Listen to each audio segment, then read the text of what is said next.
Before we talk about right or wrong, before we pick sides, let's just understand the timeline. Because most people don't actually know the sequence of events. They just know the headlines. And headlines are designed to make you react, not think. So today, I want to walk you through Iran's perspective on what's been happening between Iran, Israel, and America.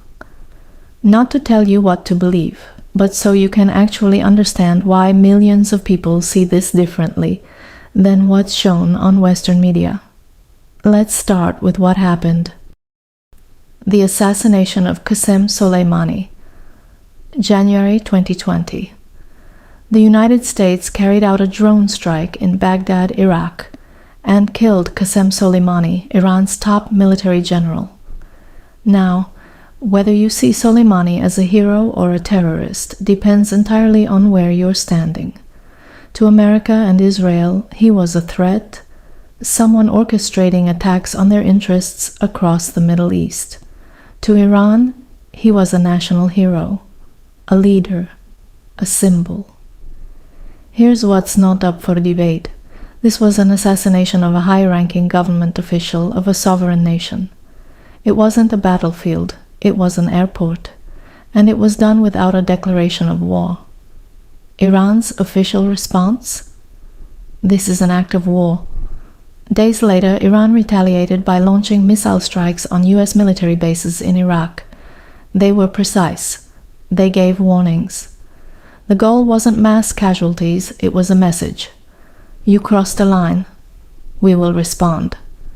From Iran's point of view, they didn't start this. America struck first. The nuclear deal and broken trust. Now let's go back further, because this didn't start in 2020. In 2015, Iran signed the JCPOA, the nuclear deal with the US, Europe, Russia, and China. Iran agreed to strict limits on its nuclear program in exchange for lifted sanctions. Independent inspectors confirmed Iran was complying. Then 2018 happened. The US, under President Trump, unilaterally pulled out of the deal. No proof of Iranian violations. Just suspicion. Just pressure from allies like Israel and Saudi Arabia. America reimposed crushing sanctions. Iran's economy collapsed. Medicine became scarce. Ordinary people suffered. From Iran's perspective, we kept our side of the deal. You broke yours. And now you're punishing us anyway. So when America and Israel talk about stopping Iran's nuclear program, Iran says, you already had a deal that was working. You killed it. Israel strikes and the accusation of nuclear weapons. Israel has repeatedly bombed sites in Iran and Syria, claiming they are targeting nuclear facilities or weapons shipments. But here's the thing. Israel has never provided definitive public proof of an active Iranian nuclear weapons program. What they point to are capabilities, research, facilities, uranium enrichment. Iran's official position has always been, our nuclear program is for energy, not weapons. Is that true? Honestly, we don't know for sure. Intelligence agencies disagree. Inspectors have access, but not to everything. But from Iran's side, the argument is this. Israel has hundreds of nuclear warheads, undeclared, uninspected. Pakistan has nukes. India has nukes. Nobody invaded them. Why are we the only ones being bombed on suspicion? That double standard? It fuels a lot of the anger. The human cost. Here's what gets lost in all of this. People.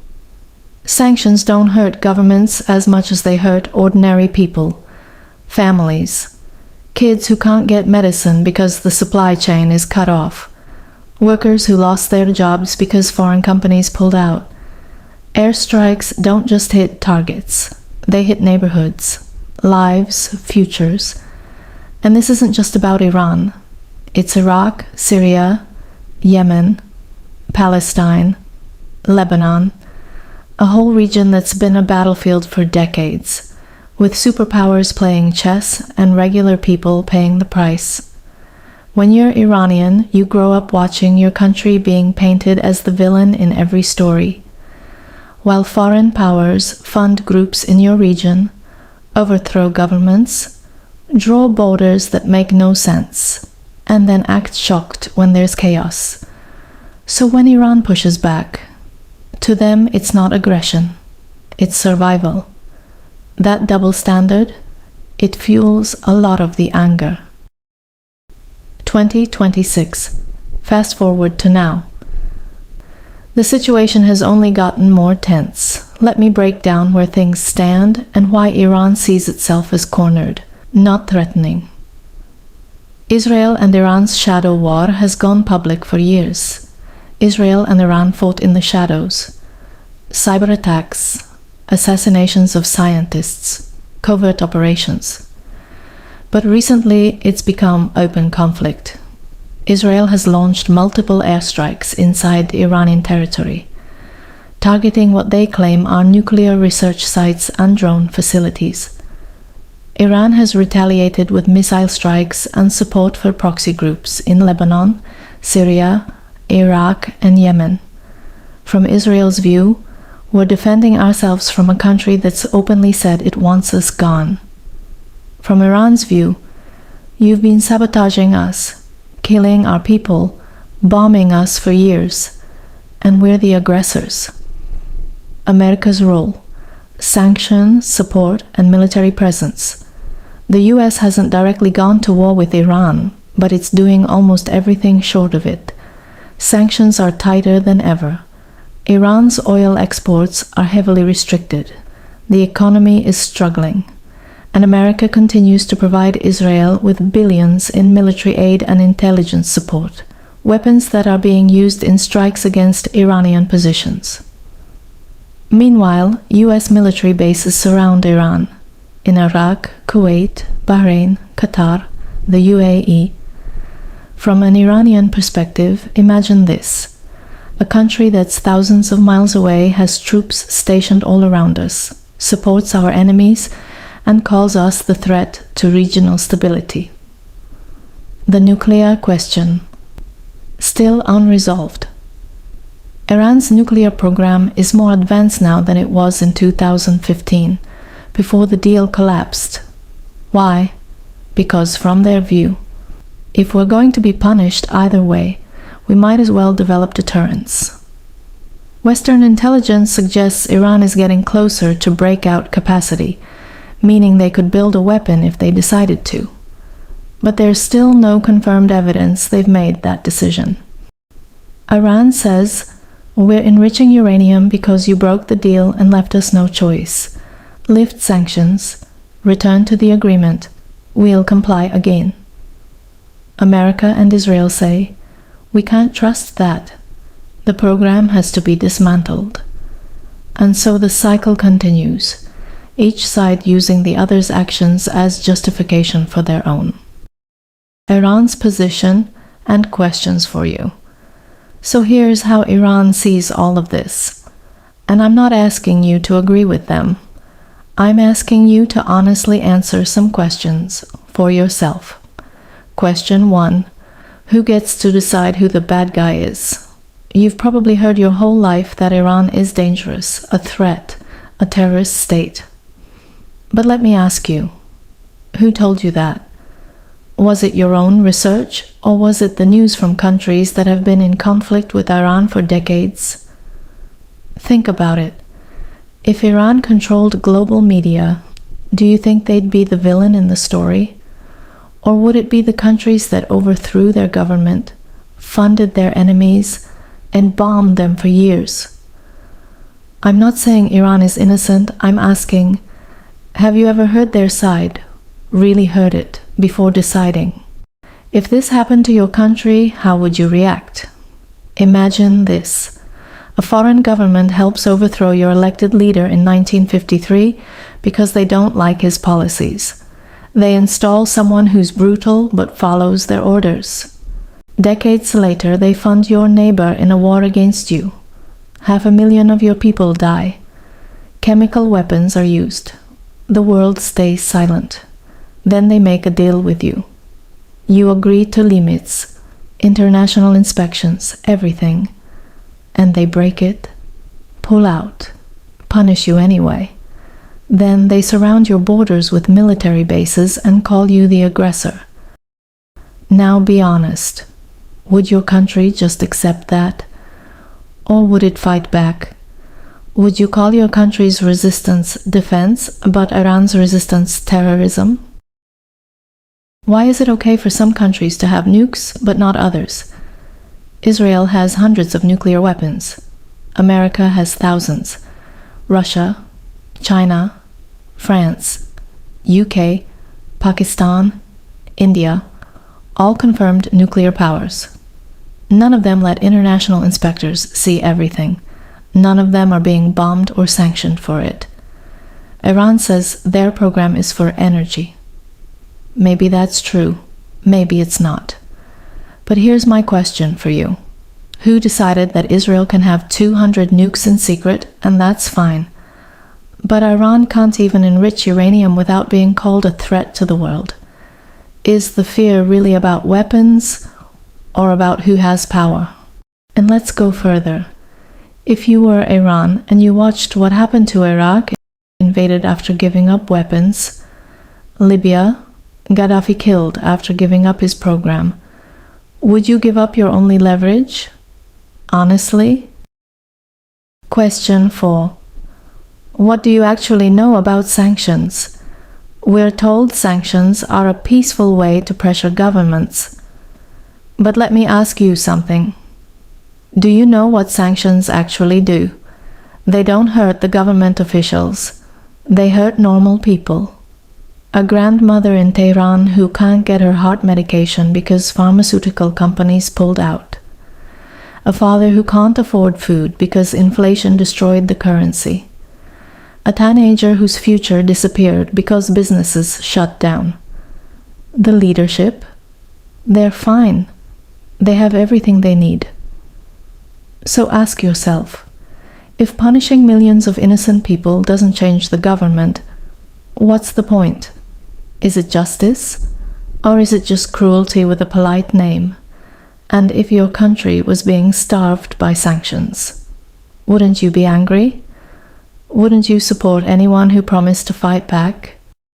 Do you apply the same standard to everyone? When America bombs another country, we call it defending interests or spreading democracy. When Iran supports groups in other countries, we call it state-sponsored terrorism. When Israel strikes Iran, it's self-defense. When Iran retaliates, it's aggression. Be honest with yourself. Are you using the same measuring stick for everyone? Or do some countries just get a pass because you've been told they're the good guys? Have you ever heard an Iranian person's story? Not a politician, not a headline, just a person, a student, a doctor, a mother, someone trying to live their life while the world decides their fate. Because I think if you did, if you actually sat down and listened to what their life has been like, this whole story would feel different. You might still disagree with their government, but you'd understand why they see the world the way they do. Section 7. The Human Cost. Real Stories. Let's step out of the politics for a moment, because at the end of the day, this isn't about governments, it's about people. Let me tell you what sanctions actually look like. There's a father in Tehran whose daughter has leukemia. The medication she needs? It's made by a European company, but because of sanctions, they won't ship to Iran. So he watches her suffer, not because the medicine doesn't exist, but because of paperwork, because of politics. There's a young woman who got accepted into a university in Germany. She had the grades. She had the dream. But international payment systems are blocked. She can't pay tuition. She can't transfer money. Her future ended before it started. There's a small business owner who employed 15 people. Foreign companies pulled out. Suppliers disappeared. He had to close. Those 15 families, gone. These aren't soldiers. They're not politicians. They're just people trying to live. So I want to ask you, when you hear, "We need to be tough on Iran," do you picture the government? Or do you see that father, that student, that business owner? Because they're the ones paying the price. And it's not just Iran. It's Iraq, where 1 million people died after an invasion based on weapons that didn't exist. It's Yemen, where children are starving in a war fueled by foreign powers. It's Palestine, it's Syria, it's Afghanistan. Question: how many times can we destroy a region and be surprised when they don't trust us? Section 8. The bigger picture. Why this matters. Here's what I want you to understand. This isn't really about picking Team Iran or Team America or Team Israel. It's about recognizing a pattern. For over a century, powerful countries have treated the Middle East like a game board. They drew borders that made no sense. They installed leaders. They overthrew the ones they didn't like. They took resources. They armed militias. They invaded. They sanctioned. They bombed. And then they acted confused when there was chaos. Iran is one piece of that story. But it's a story that repeats everywhere. The question isn't just, is Iran right or wrong? The question is, who gets to decide what's right? And why is it always the countries with the most weapons and the most money? Here's what I believe. I don't think any government is perfectly innocent. Not Iran, not America, not Israel, not anyone. But I do think we owe it to ourselves to ask better questions. To stop accepting the first narrative we're given. To actually listen to people whose lives are shaped by these decisions. Because the moment you start asking questions, really asking, the story gets a lot more complicated than good guys versus bad guys. And maybe that's uncomfortable. Maybe it's easier to just pick a side and stop thinking. But uncomfortable truth is better than comfortable lies. So here's what I want to leave you with. You don't have to agree with Iran. You don't have to support their government or their decisions. But you should at least understand why millions of people see this differently than you've been told. You should at least ask, what if I'm missing part of the story?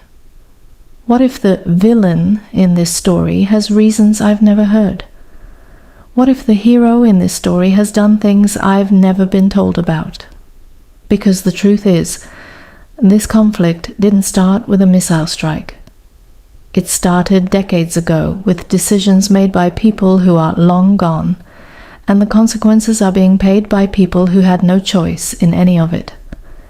And if we keep repeating the same cycle, believing the same narratives, supporting the same wars, ignoring the same suffering, nothing will ever change. So do me one favor. Don't just take my word for it. Don't just take your government's word for it either. Go listen to an Iranian person's story. Go read about the 1953 coup. Go look at a map and see where the military bases actually are. Go find out what happened to the nuclear deal from multiple sources. Ask the questions that make you uncomfortable, because that's how you find the truth. Not by picking a side and defending it no matter what, but by being brave enough to say, maybe I don't know the whole story yet, and maybe that's okay, as long as I'm willing to learn. Thank you for watching. And whatever you believe after this, I just hope you believe it because you thought about it, not because someone told you to.